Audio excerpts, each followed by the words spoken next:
कक्षा 10 विज्ञान के लेसन फर्स्ट की जो कि था भोजन मानव स्वास्थ्य और भोजन एवं मानव स्वास्थ्य लेसन फर्स्ट। अब इस लेसन में अपने फर्स्ट भोजन के बारे में बात की थी, जिसके सारे टॉपिक अपने पॉइंट टू पॉइंट देखे थे। संतुलित आहार, असंतुलित आहार, कुपोषण के अंदर विटामिन कुपोषण, प्रोटीन कुपोषण और खनिज लवण कुपोषण। यानी अगर हम बात करें तो भोजन से रिलेटेड जो चैप्टर थे वो फिनिश हो गए और उससे रिलेटेड जो टॉपिक थे उनको हमने डिस्कस कर ली थी। आज हम बात करेंगे मानव स्वास्थ्य से रिलेटेड। मानव स्वास्थ्य यानी जो भोजन अपन लेते हैं, अपना जो स्वास्थ्य होता है वो उस पर कैसे डिपेंड करता है, क्या क्या मानव स्वास्थ्य के अंदर चीजें आती है और हमें किस किस प्रकार का ध्यान इसके अंदर रखना होता है जिससे वो स्वस्थ रहे। तो सबसे पहली जो अपनी मूलभूत आवश्यकता है यानी शरीर की सबसे पहली आवश्यकता होती है वो है पीने योग्य पानी, जल। अब जो जल होता है उसका आपको फॉर्मूला पता होगा, H2O ये होता है, इसको H2O जल। अब इसके अंदर पीने योग्य जल के अंदर जो गुण होते हैं और दूषित पानी के दुष्प्रभाव होते हैं उनसे अपने शरीर पर क्या प्रभाव पड़ेगा इसके बारे में अपन डिस्कस करेंगे। तो पहले अपन देख रहे हैं कि जल क्या चीज है। जल एक ही समय में ठोस, द्रव और गैस।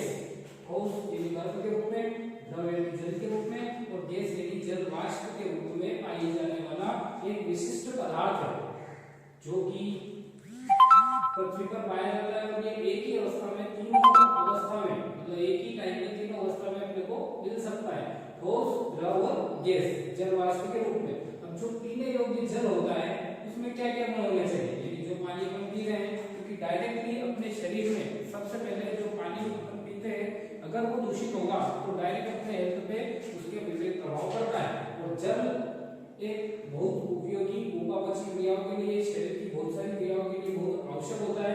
तो सबसे पहले देखते हैं पीने योग्य जल में क्या गुण होना चाहिए। स्वच्छ होना चाहिए, यानी एकदम साफ होना चाहिए, निर्मल, गंधहीन, कण, वनस्पति व सूक्ष्म जीव, यानी गंधहीन हो, वनस्पति, कण व सूक्ष्म जीव से रहित, यानी ये स्वच्छ हो, निर्मल हो, गंधहीन हो, वनस्पति व सूक्ष्म जीव उसके अंदर नहीं होनी चाहिए और पारदर्शी हो। इसका pH 7 हो। pH की बात करते हैं तो pH एक स्केल होता है, जैसे अपने किसी चीज को कैलकुलेट करने के लिए स्केल होता है, ऐसे pH स्केल है। pH स्केल के अंदर 7 से लेके 14 तक, यानी 7 से लेके 14 तक, 0 से लेके 14 तक एक स्केल होती है। 0 से 14 तक स्केल होती है, उसमें 0 से 7 जो होते हैं वो अम्लीय होते हैं। 0 से 7 अम्लीय, 0 से 7 अम्लीय, जो 7 होता है वो उदासीन और जो 7 से 14 होता है वो क्षारीय प्रकृति का होता है। तो यहाँ पे बात कर रही है कि pH 7 यानी pH एक संतुलित हो, वो उदासीन हो, ना तो अम्लीय कैटेगरी में आए और न ही क्षारीय कैटेगरी में आए, वो उसमें पर्याप्त ऑक्सीजन घुली हो, पानी के अंदर पर्याप्त मात्रा में ऑक्सीजन की घुली होना चाहिए। इसलिए जल एक महत्वपूर्ण, अपन जानते हैं जल ही जीवन है, अपन एक नारा भी पढ़ा है, उसके अनुसार जल एक बहुत उपयोगी चीज है। और उसके अंदर ऐसे जैसे वनस्पति, कोई सूक्ष्म जीव हो, कोई पेड़ पौधे वगैरह, पत्तियां वगैरह इसमें दिख रही हो, आंख से दिखने वाली कोई ऐसी वनस्पति वगैरह दिख रही हो, तो ऐसी चीजें उसके अंदर नहीं होना चाहिए। उसमें से कोई गंध नहीं, मतलब गंध नहीं आना चाहिए, pH स्केल सामान्य होना चाहिए, उसमें पर्याप्त ऑक्सीजन घुली होना चाहिए, वो जल अपने पीने योग्य होता है। सवाल आती है कि जल की अपने शरीर में क्या भूमिका होती है। जैसे जल अपन लेते हैं तो उससे क्या इफेक्ट होता है, क्या फर्क पड़ता है, नहीं पीने तो क्या होगा। तो ये जितनी भी उपापचय क्रियाएं होती है अपने शरीर के अंदर वो सब जल के माध्यम से ही होती है, यानी जल के द्वारा ही बहुत सारे कार्य संपादित होते हैं। जल शरीर में पदार्थों के परिवहन, यानी जो अपन ने खाना खाया है, कोई भी चीज है तो उसको एक जगह से ट्रांसपोर्टेशन के लिए उसको आगे बढ़ाने का काम, उसको परिसंचरण में करने का काम, परिवहन करने का काम, पदार्थों को परिवहन करने का कार्य करता है। उत्सर्जन व ऊष्मा के वितरण में रोग प्रतिरोधक क्षमता हेतु भी आवश्यक होता है। यह जीवन का आधार होता है, इसलिए जल अपने लिए बहुत उपयोगी है। और तभी जो हमने बात की है वो जल के बारे में की, मानव स्वास्थ्य के अंदर सबसे पहला टॉपिक जल। जल क्या चीज होती है, एक विशिष्ट पदार्थ है, ठोस, द्रव, गैस तीनों अवस्था में पाया जाता है। इसके बाद पीने योग्य जल के क्या गुण होते हैं, तो पीने योग्य जल इस प्रकार का होना चाहिए कि गंधहीन होना चाहिए, रंगहीन होना चाहिए, वनस्पति सूक्ष्म जीव उसमें नहीं पाया जाना चाहिए, पारदर्शी होना चाहिए, pH सामान्य होना चाहिए, सामान्य मात्रा में पर्याप्त मात्रा में ऑक्सीजन घुली होना चाहिए। उसके साथ जल की भूमिका सारी उपापचय क्रियाएं, उत्सर्जन, परिसंचरण, ऊष्मा का विकिरण, रोग प्रतिरोधक क्षमता, इस सभी कार्य में जल की एक उपयोगी भूमिका होती है। अब इसके बाद अपन नेक्स्ट चैप्टर में नेक्स्ट क्लास में बात करेंगे, इसके आगे देखेंगे कि जो जल होता है उससे किस किस प्रकार की बीमारियां हो सकती है, कौन कौन सी बीमारियां इससे होगी। पीने योग्य जल के बारे में अभी अपन ने बात की है।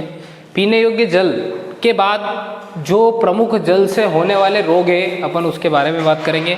तो यहाँ पे दिया गया है विषाणुजन्य, जीवाणुजन्य, प्रोटोजोआजन्य और कृमिजन्य। यानी कौन से रोग हैं जो विषाणु द्वारा फैलाए जाते हैं, कौन से रोग है जो जीवाणु द्वारा फैलाए जाते हैं, कौन से रोग है जो प्रोटोजोआ द्वारा फैले जाते हैं और कौन से जो कृमि द्वारा फैलते हैं। तो पहले बात करते हैं अपन विषाणुजन्य, यानी जो पानी होता है अगर में विषाणु होते हैं यानी ये रोग होते हैं तो ये विषाणु के द्वारा फैले जाते हैं। यानी अपन ने जो पानी पिया उसमें ये विषाणु मौजूद थे और इनकी वजह से अपने को ये बीमारी होती है। विषाणुजन्य पोलियो और हेपेटाइटिस ए यानी पीलिया, ये दोनों रोग जो है ये विषाणुजन्य कहलाते हैं, यानी विषाणु से होने वाले होते हैं।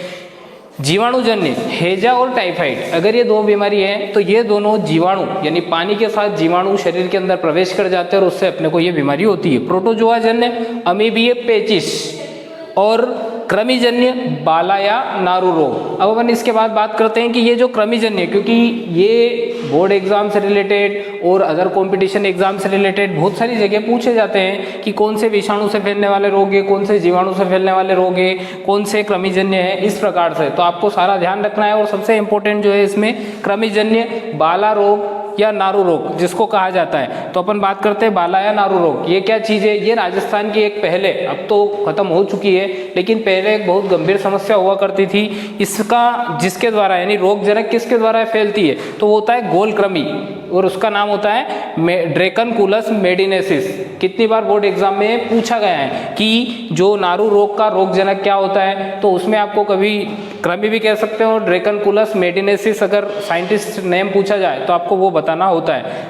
अब ये खत्म हो गया है, लेकिन पहले जब जैसे बारिश का टाइम होता है तो बारिश के टाइम में क्या होता है कि पहले सारी गंदगी एक जगह इकट्ठी रहती है, लेकिन जब वो गंदगी जब बारिश आती है तो बारिश के साथ बह के जो अपने जल स्रोत होते हैं उनमें मिल जाती है और जब उनके अंदर मिलती है तो मिलने से क्या होता है कि बहुत सारे जीवाणु, प्रोटोजोआ, विषैले विषाणु वगैरह सारे उसमें उत्पन्न हो जाते हैं और ये अपने पीने वाले जल में आ जाते हैं। तो जब अपन बारिश के टाइम पे पानी पीते हैं तो उसको अपने को उबाल के स्वच्छ अच्छे से छान के और प्योर करके पीना चाहिए, क्योंकि उसी टाइम पे ये जो बीमारियां होती हैं इनको होने की संभावना सबसे ज़्यादा रहती है, क्योंकि उसी टाइम पे सारा गंदगी वाटर के साथ मिक्स होके पानी के साथ मिल होके जल स्रोतों में मिलता है और जल स्रोतों में मिलता है तो वहाँ पे बहुत सारे ऐसे जीवाणु, रोगाणु आपने देखा होगा बारिश के टाइम पे बहुत कुछ उत्पन्न हो जाते हैं और ये जो उत्पन्न होते हैं तो ये अपने पीने वाले जल में मिल जाते हैं और उसके साथ अपने शरीर में प्रवेश करते हैं। तो इस प्रकार की बीमारियां हमें देखने को मिलती है और आपको जो मेन ध्यान रखना है वो बाला रोग या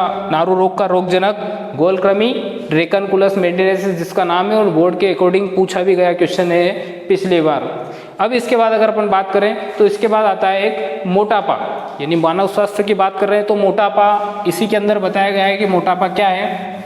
तो मोटापे का मतलब है कि शरीर में अतिरिक्त चर्बी बढ़ जाना। अगर हमारे शरीर में चर्बी की मात्रा बढ़ जाती है, वसा बढ़ जाता है, चर्बी बोले तो मोटापा, ओबेसिटी जिसको बोलते हैं, अगर ये बढ़ जाती है, शरीर में चर्बी बढ़ जाती है, जो वसा युक्त ज़्यादा फैट युक्त भोजन लेते हैं तो वो अपने शरीर में वृद्धि हो जाती है, इसमें अपना शरीर यानी मोटे हो जाते हैं। और इसको नापने के लिए एक बनाया गया है BMI,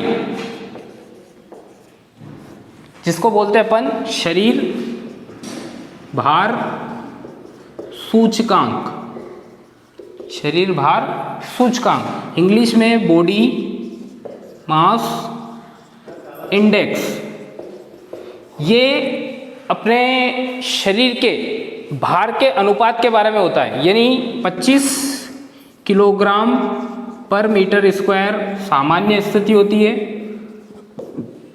30 केजी पर मीटर स्क्वायर मोटापा होता है और इसको नापने के लिए ही BMI बनाया गया है। तो एक क्वेश्चन जो बन सकता है कि BMI क्या होता है, तो ये शरीर भार सूचकांक बॉडी मास इंडेक्स होता है और 25 केजी पर मीटर स्क्वायर होता है तो सामान्य स्थिति कहलाती है और जब 30 केजी पर मीटर स्क्वायर हो जाता है तो वो मोटापा कहलाता है। अब इसके बाद के जो रक्तचाप है और दूसरी चीज़ें हैं उन सब के बारे में अपन नेक्स्ट क्लास में डिस्कस करेंगे।